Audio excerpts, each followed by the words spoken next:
We are recording. Welcome everybody to the very first almost live stream at the Center Film Festival. Kimonti, thank you so much for taking the time to call in so we can ask you some questions and talk to you after watching the film. Gilda, thank you for being here. Tierra, Kelly, and Sai, thank you for being with us today. I thought what we would do just to start is speak with you immediately, Kimonti, because I know that you only get X amount of time. So we may all ask you questions here on the panel. I'll kick it off, doing a quick introduction of Gilda and yourself, and then I'll introduce the rest of the filmmakers, though please feel free, filmmakers, to jump in and ask any questions based on the film that you may have seen in your block. So this is a block that we've decided to call What Lies Beneath. Obviously a play on the word lies. And it's looking at three different projects that deal with questions of race and racial injustice and the larger picture within which it lives in this country. And I've invited Tierra Williams to join us. She's running for office here in State College and is an activist, has her own project called Black Tea, which is a podcast, and has been dealing right there, just like you, Kimonti, you know, in the trenches to some degree, and as an activist. So I think that'll be interesting for all of us to talk amongst ourselves. Gilda, maybe you can start and tell us a little bit about how you met Kimonti, and Kimonti, maybe you could then jump in there and talk about why you allowed a camera to tell your story to this degree. So we're almost jumping right into the question of trust through the lens and thinking about content creators and people who want to tell their own stories in someone else's hands. Yeah. Gilda, all you. Okay, well, I met Kimonti Carter when I started teaching in prisons I met him at Monroe Prison, and I was encouraged not only by Kimonti, but by the rest of the students in the classroom at, you know, their ability to look at sociological perspectives and theories and apply it to their lives, which was a question to me, is like, why are you surprised, Gilda? Then I realized there was a group, a 40-year prisoner initiated group called the Black Prisoners Caucus, and they have been doing their own kind of like organic intellectuals, if you want to borrow from Gramsci, work, and looking at how did they end up where they are, and also looking at the racism and the systems, not only once you get to prison, but the non-negotiable pathways that particularly some BIPOC children due to disinvestments in communities. And so I learned so much from them. And so, you know, first I asked them, you know, can I bring a camera in here? And because people don't know what's going on. They hear about the slow fade and the gore kinds of stuff, or they hear about the statistics of disparities, but they don't hear from the voice of the folks who are down and what they're doing to not just redeem themselves, but look at themselves, how they got here, policies for transformative justice. And so that's how I met Kimonti Carter. But he's like the Mississippi River. There's many tributaries. One is gentrification. Another one is white supremacy. Another one is, you know, what we make out of the prison system and what we do to our children. And so, Kimonti, what's the question for Kimonti, Pearl? I want to know, Kimonti, when you first met Gilda, what allowed you to trust that putting your story in this filmmaker's hands would be the right direction for your efforts that are long-standing? You're almost, what, about 20 to 30 years doing this kind of work? Yeah, well, first, I'm saying thank you for having me. When Gilda first came to, the Washington State Reformatory, it wasn't just my conversation. Or it wasn't just my decision, I would say, with regards to, how she allowed if we was going to allow her to come in and film and under what circumstances, right? This was still the decision of the group, and the group being the Black Prisoners Caucus, because my story wasn't the only one that was really being, unpacked, as we, bring a camera in the classroom, as we begin to talk about you know what I'm saying, the impacts of, you know what I'm saying, our childhood, you know, how trauma ultimately affected many of the poor decisions that many of us made and made us land in prison. So, you know, really it was, you know, a group of men, really weighing the pros and the cons of, you know, what a camera could particularly, you know, do to either harm or help the work that we was doing, and we felt that it was in the best interest of, you know, the brothers in order for our truth to be told. And, you know, that was, man, over a decade ago. And ever since then, it just seems that the ideas and the concepts and things just continue to evolve, because I think that as men on the inside, you know what I'm saying, our growth evolved, right? The things that we wanted to pursue, the opportunities that we was, you know, fortunate enough to be blessed with, just continue to reveal a story. Tierra, you wanted to ask a question? This is Tierra Williams. She's here in State College, Pennsylvania. I'll let her tell you a little bit about herself. Yes, thank you so much. Again, of course, I have a show of, I guess you could call it a visual podcast called Black Tea. And we talk about some of these things. And I'm a part of an organization that's about police reform and revamping the system. So I really appreciate you giving me some time. I want to ask you some questions. And I also want to let you know that there is a candidate currently running in State College Borough who is formerly incarcerated. And if he is to be elected next year, he'd be the first African-American formerly incarcerated person on the board. So I really do take these things seriously. And I think that not allowing people to really get their place back in society, because he has had tremendous issues trying to actually run. But what I want to ask you is, based off the amount of people you've helped and the lives you've changed while incarcerated, would you still go back to that night and change it? And if so, what do you think you would be doing now if you weren't currently incarcerated? If you were given the proper opportunities, what do you think that you would be doing now? And based off the amount of people that you helped, would you then go back and change what you did? That's a great question. But I would definitely say if I had the magic key of being able to go back and, you know, return the life that was taken, I think that would be something that I would do in a heartbeat. You know what I'm saying? Because at the end of the day, this it isn't about me, right? Like this is you know, there was, you know, tragedy happened. You know, a life was taken of a man who didn't deserve to die. You know, and that's something that definitely haunts, you know what I'm saying, my life, and it will continue to haunt my life, you know what I'm saying, as long as I live. You know, I destroyed a family that night.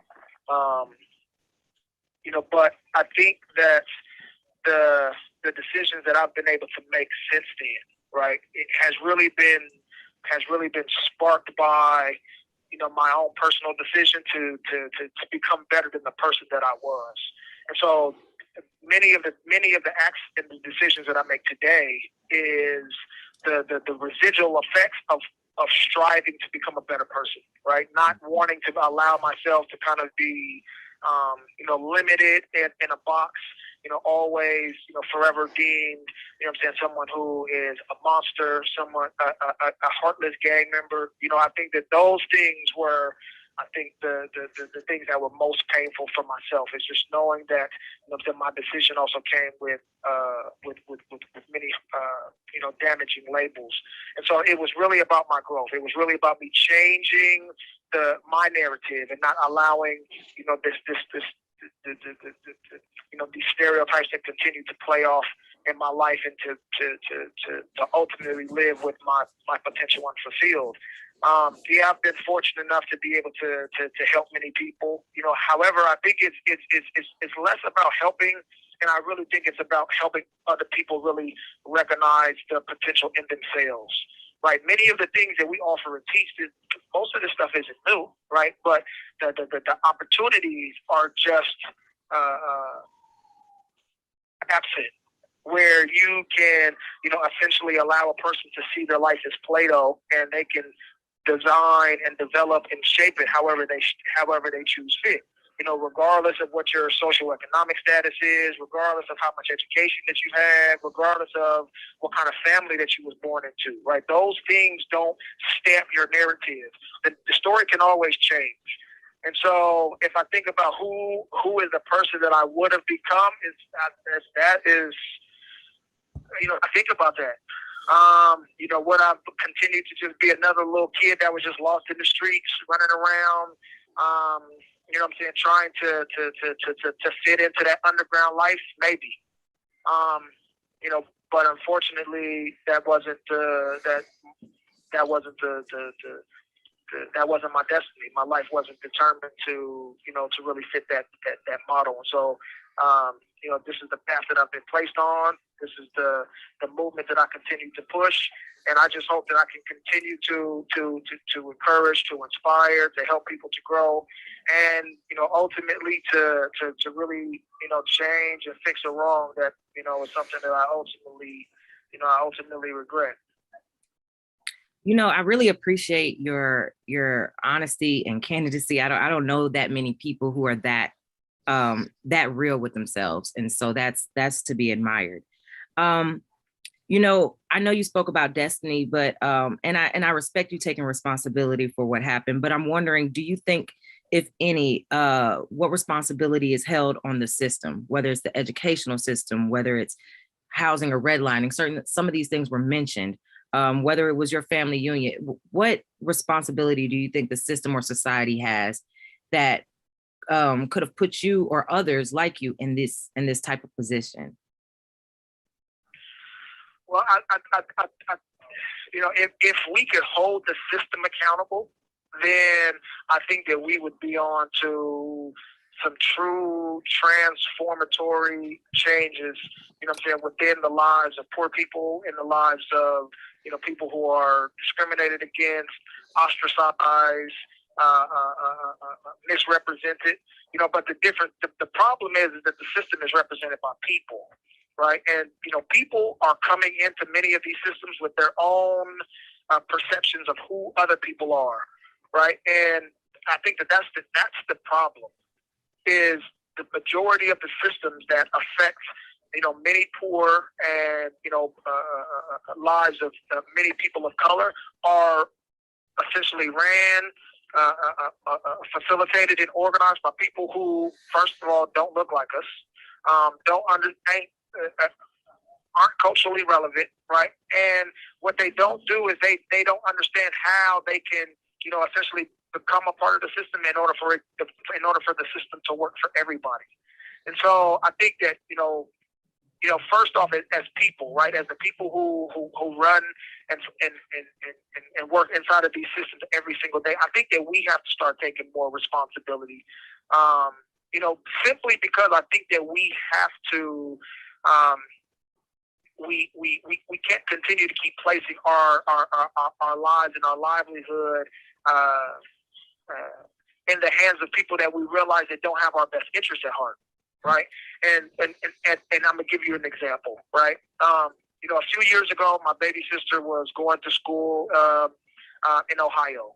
My mom, was kind of frustrated. My sister comes back and she was talking about that her teacher. This is around February. Her teacher basically told the students in the classroom that they was going to push back Black History Month, right? Because there were some other projects that she wanted to see get done first. And so my mom was kind of upset. But my question to my mom is that then why are you mad, right? Why are you mad that the system is working the way it's supposed to?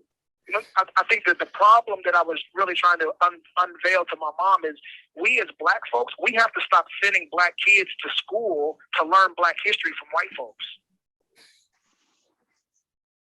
Kimonti, that's a really, when we get to thinking about the medical system, when we get to thinking about the educational system, when we get to thinking about many of these systems that are at the intersections of our life, right? We are essentially placing our well-being and our livelihood, not only of ourselves, but also of our most precious assets, our children, in the hands of people that we realize that really don't care about them.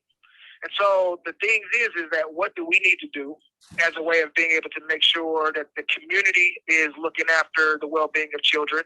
And of course, we still send them to school, but we have to be able to make sure that we're all on the same page first. I think before we begin to start holding educational systems and other institutions with their feet to the fire, because most of the times what we do is we just allow them to kind of just to make the rules, make the decisions. That's what we voted for you, and then we'll just complain about the results. I think that we have to change the way we do business. Yeah, I think that's not only well put and well said. And I wonder if you have a moment. I would like to. How much time do you have with us? I got as much time as we need today. Oh, great. What I would love to do, Kimonti, that's great news, is I want you to hear from these other filmmakers then. So I'm assuming you didn't have the opportunity to see the films. Am I right? No. I have not seen the film. Right. So You've I not think seen since I've been down. that was going to be my next question. So you haven't even seen the film. No. I really appreciate what you said about what I'm going to call authorship and the arbiters of stories for someone else to consume. Who are these storytellers?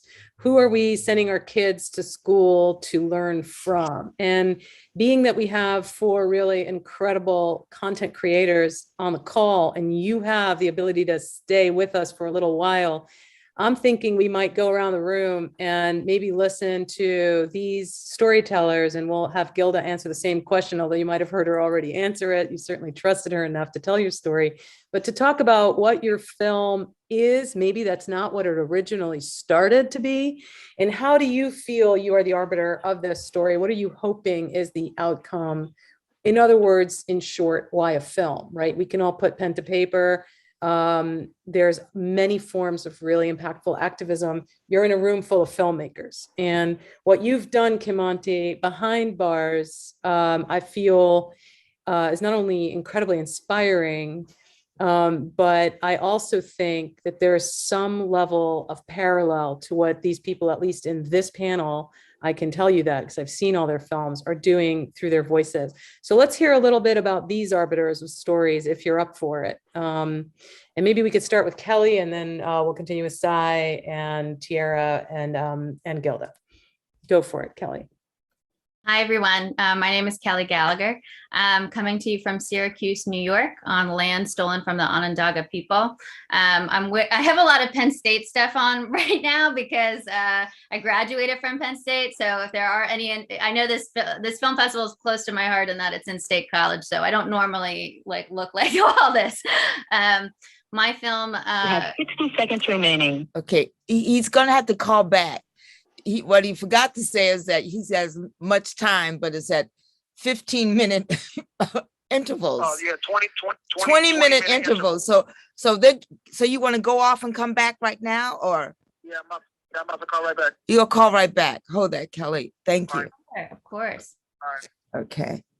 All right. And I also want to say, while we're waiting for Kimonti to come back and be part of the conversation, that this is supposed to have been live. So we're going to upload this entire thing to go after your films play, but I'm also going to figure out a way to get it on Facebook Live and on YouTube so people can be part of this conversation, and they may comment under it. So do check back with us and see what those comments are. Made at Stafford Creek Correction Center. This call will be recorded and monitored. If you wish to block any future calls of this nature, dial 7 now. First for me, on a filmmaking panel. Press 5 now to decline this call. I thought that would be a Thank little ambiance for the little filmmaker. I trip. just think it makes it, for lack of a better term, real. I think Yeah. it's very important for us all to understand the reasons we do our work, and whether that means we move the needle just a little for 10-year-olds getting the proper education, or for people who are serving a life sentence because I hate to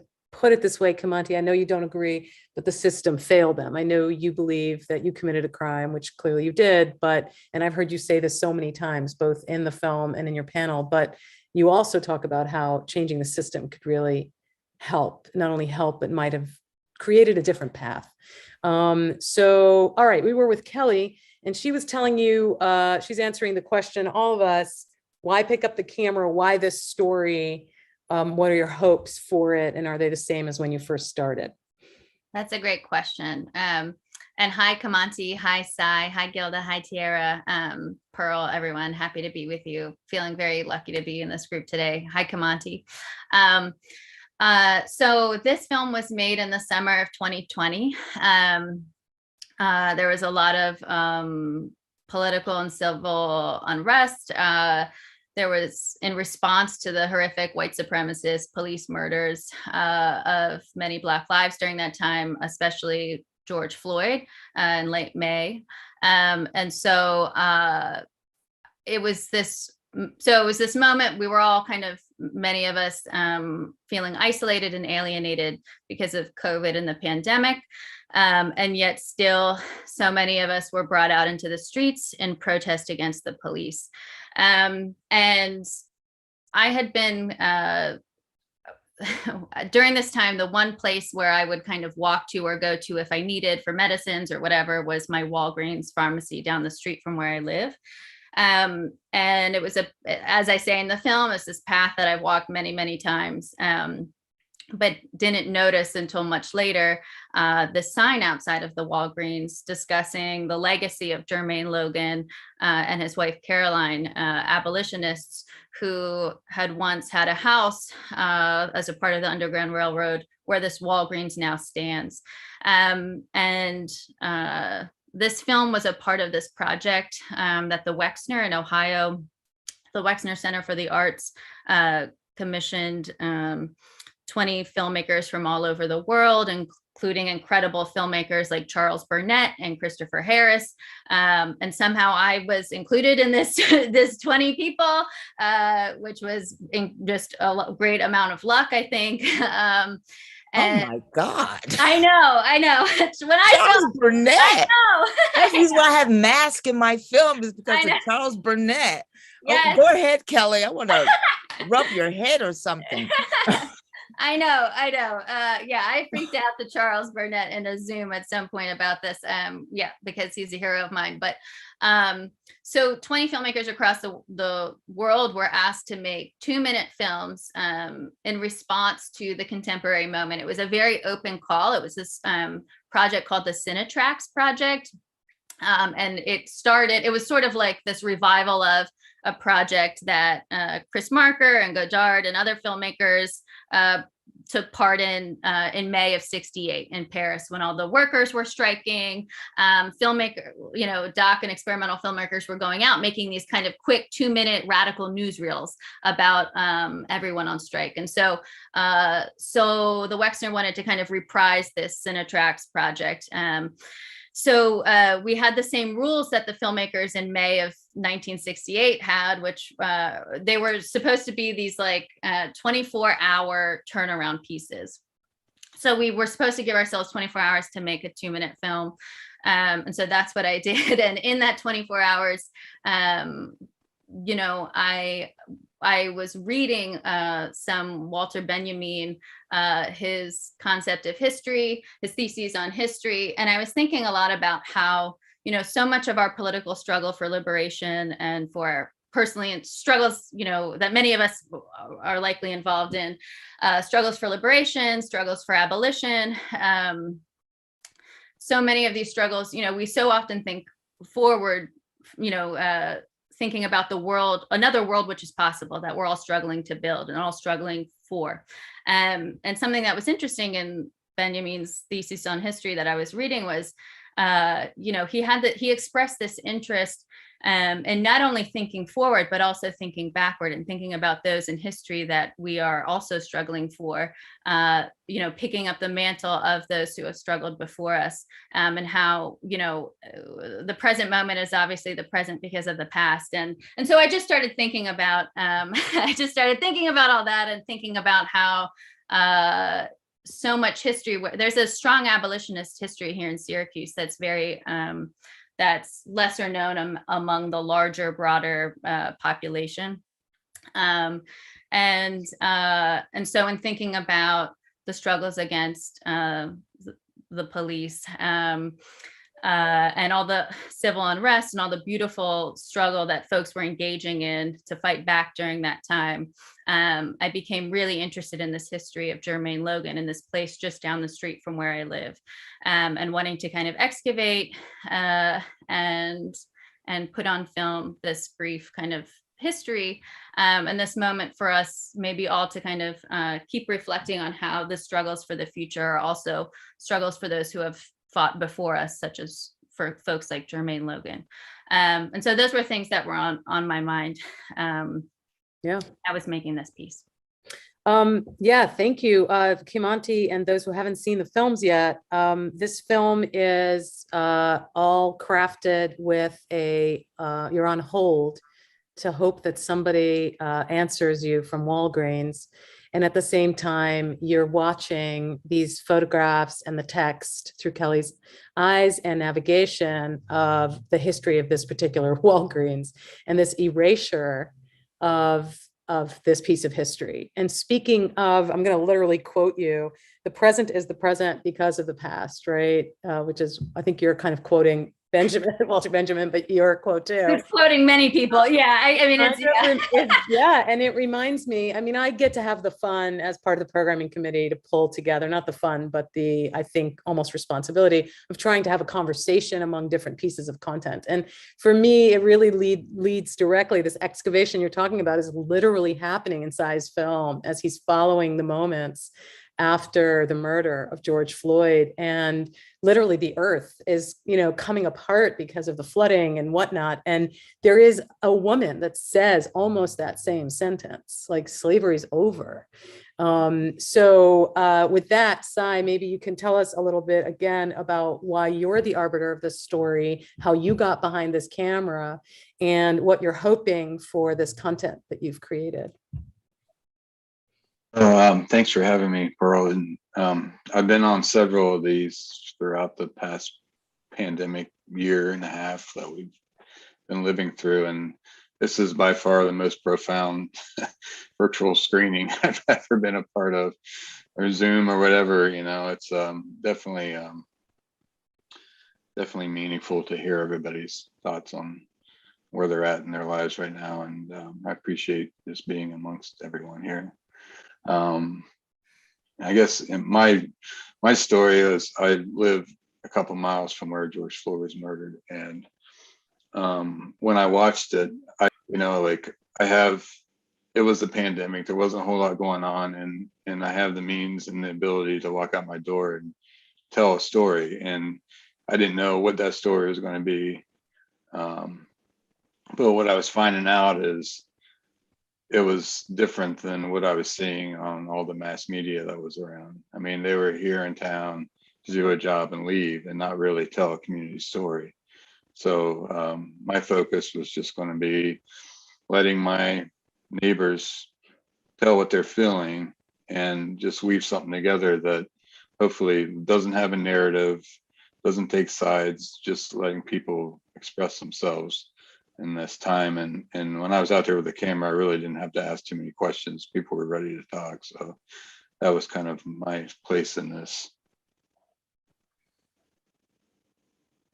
I'm just going to jump in here and just tell all of you a little bit about Cy's previous work, and then we'll move on to Tierra, unless you want to add something, Cy. Cy completed another film that actually played at our first film festival 2 years ago, called Beneath the Ink, which was about a young man that you had found, right, who was covering up hate tattoos for free in the middle of Ohio. Kimonti, this would be probably close to where your sister is going to school, right? So there were a lot of KKK tattoos and whatnot. You could speak much better to this. And you're twice nominated for an Emmy for both of these projects, right? And received a McKnight Fellowship to do this kind of film/journalism work. So again, it goes back to the original point at the head of this conversation that was made by Kimonti, like, who is educating our children? So now we've listened to two people who are arbiters of a story happening in the world around them. I've asked Tierra to join us, even though Black Tea isn't part of this particular block. It's part of another block called In Our Backyard, two stories that are happening here in State College. Because Tierra has been part of a movement here that's bringing awareness in a predominantly or a seemingly predominantly white environment to really question how it remains so. And of course, Kelly's shaking her head because she went to school here, so she's an alum. I'm only 7 years here from New York City. Anyway, I'm going to let her talk more to this. We recently had a shooting of a young man named Osaze Osage.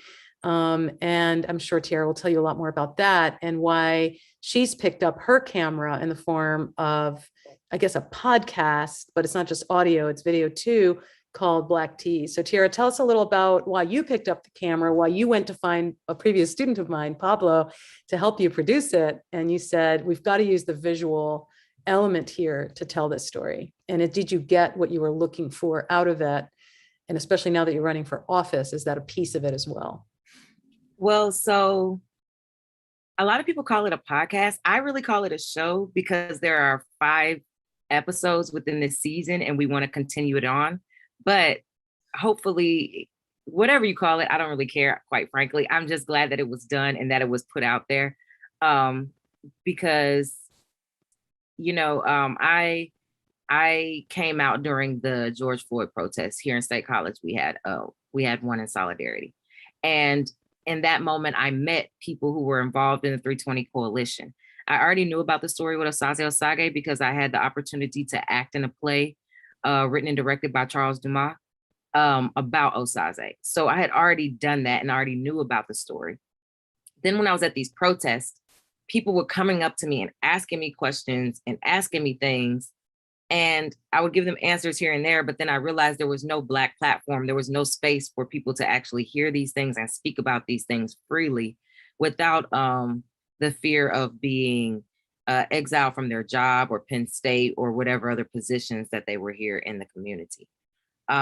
So I'm a speech communications major. I have a concentration in theater, so I always liked doing these types of things anyway, but I would call myself like an art activist. I usually do poetry. So I'm currently writing a poetry book now, and a lot of my poetry is centered around Black Lives Matter and that type of thing. So that's really what I do. But then I was like, you know what? I talk a lot too. So let's just see, you know, my father's a meteorologist. I'm used to seeing cameras and things like that. So it's not like a foreign thing to me. I saw Pablo at one of the protests and we connected. And then I brought him this idea, like, I have this idea about Black tea. I want to do this. You know, are you down? And he said yes. And we got the funding to do it, which is not enough, but we got some funding to do it. We got the people that we wanted to do it. And I was able to do 5 episodes. The first one was about politics, post-Trump, pre-Biden. The second one, race and religion. And the only reason I want to bring that up is because Kelly just mentioned the Underground Railroad, and Dr. Donna King, who used to live here in Bellefonte, she used to take people on an Underground Railroad tour. She unfortunately died in January.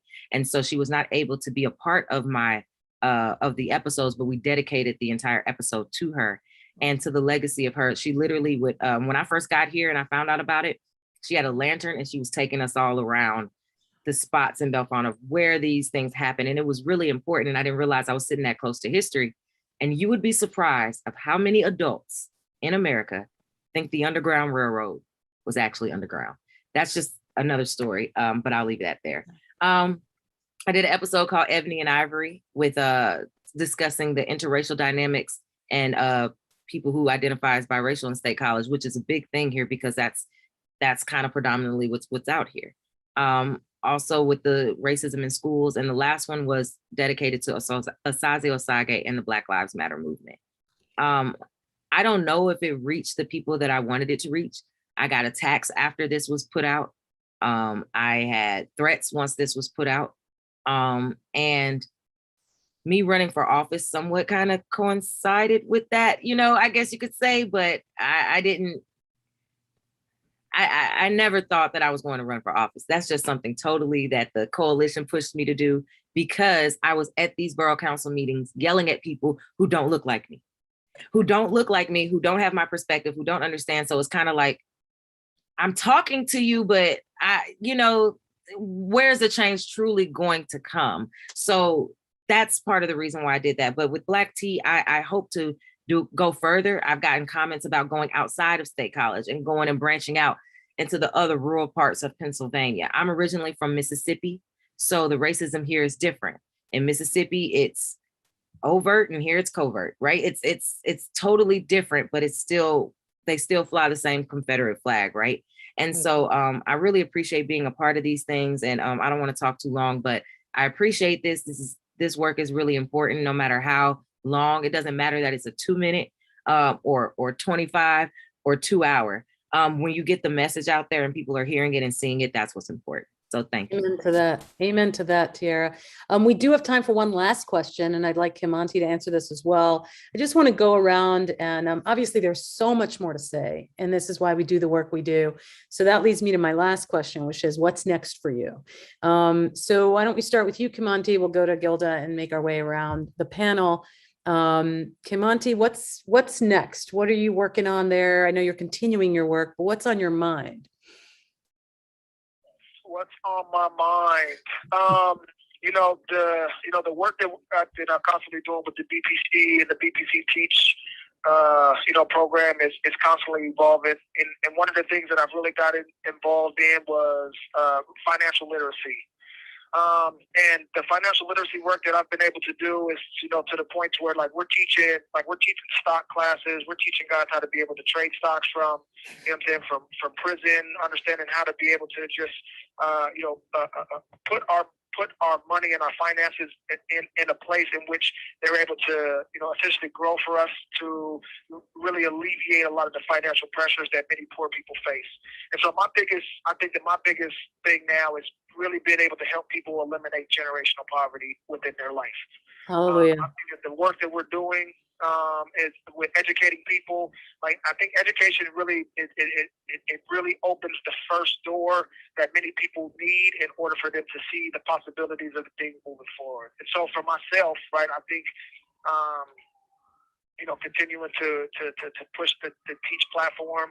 Right now the Teach platform contains a financial literacy because my goal now is really to be able to address generational poverty. Great. Thank you for your work, Kimonti. Yeah. I just want to say that the work that y'all do. Oh, Jim said, thank you for the work that you all are doing. Yeah. And they're shaking their heads and putting hearts up in these little things that you'll find out maybe one day called Zoom.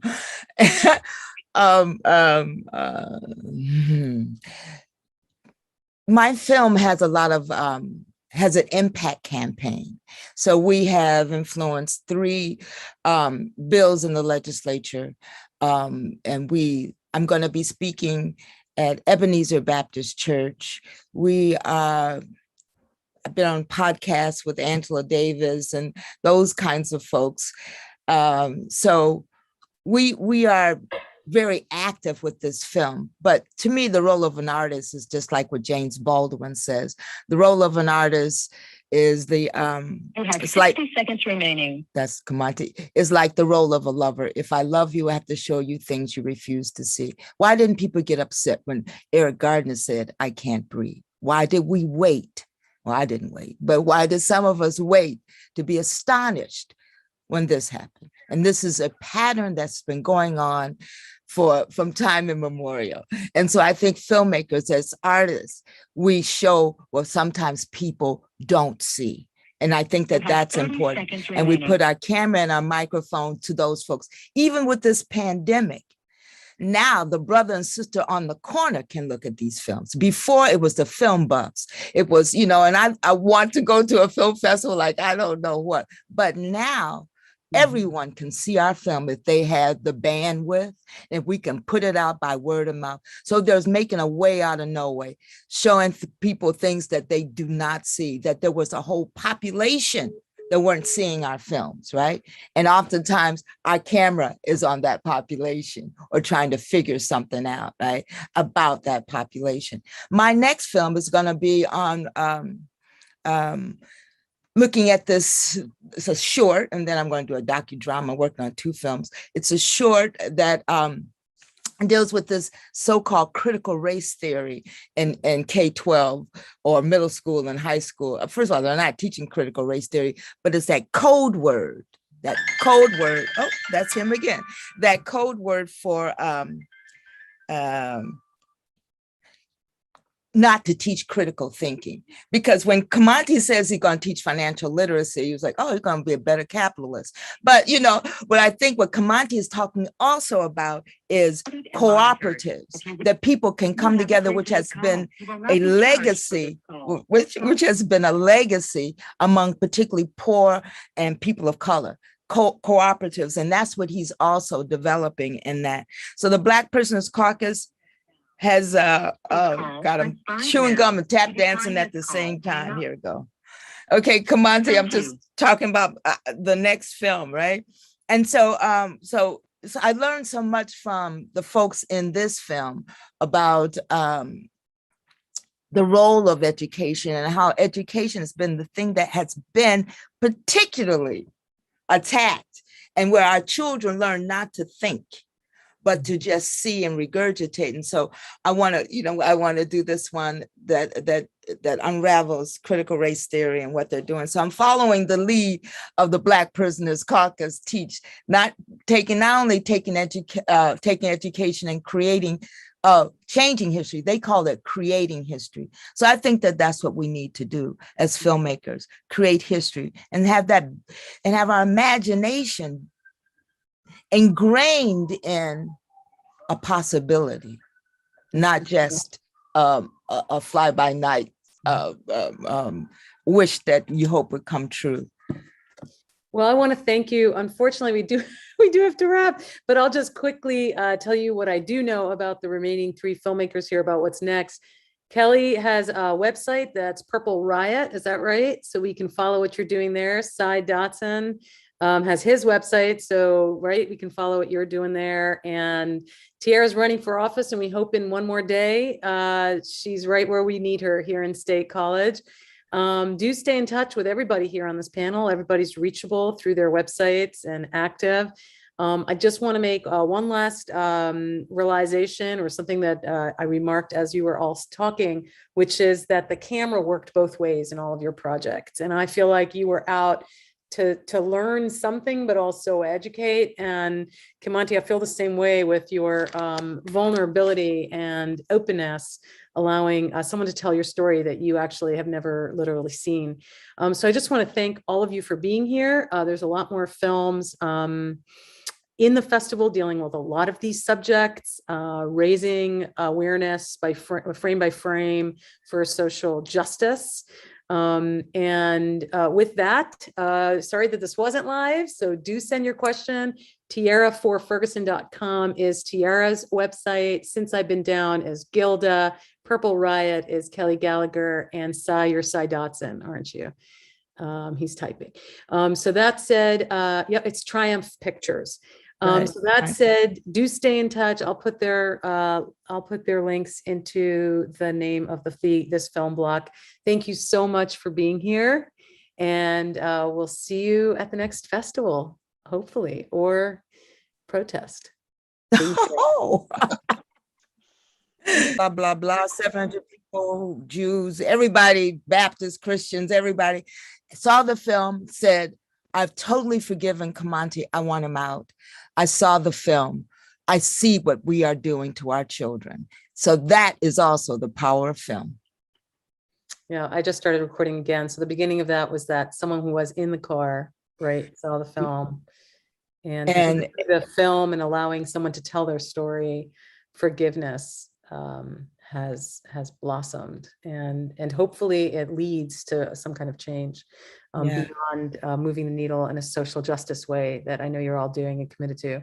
But it would be nice. It would be nice for it to change the reality for Kimonti as well.